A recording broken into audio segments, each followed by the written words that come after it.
McIntyre at the Pentagon tonight. Thanks. Jim? Attorney General John Ashcroft calls the probe into Tuesday's attacks the most massive and intensive investigation in American history. As David Ensor reports, U.S. officials apparently have already made some significant progress. U.S. officials say on the passenger manifests of the hijacked planes used in the attacks, they found names associated with terrorist groups. Intelligence officials say the evidence still points to the al-Qaeda group, headed by Osama bin Laden. There had to be some brains behind this. We have some good, promising leads. They're obviously being followed. Publicly, the Bush administration is accusing no one so far, while warning nations they too will pay for any help given to those who attacked New York and Washington. We will hold accountable those countries that provide support, that give host nation, if you can call it that, support and facilities to these kinds of terrorist groups.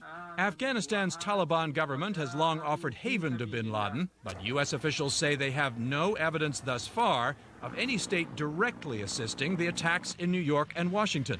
Many analysts argue that such a coordinated broadside could not have been possible without it.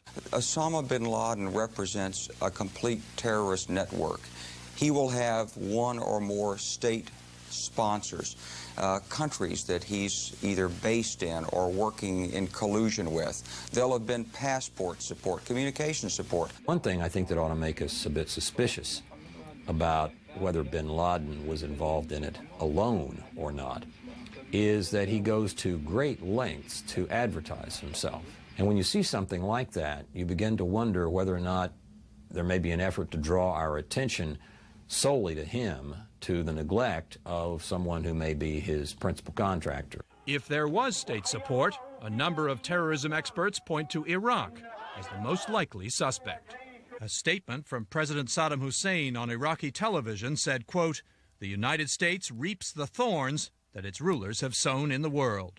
U.S. officials say they are developing good law enforcement and intelligence leads. They do not know yet who was behind these attacks, nor whether any state assisted them. But they believe they soon will. David Ensor, CNN, Washington.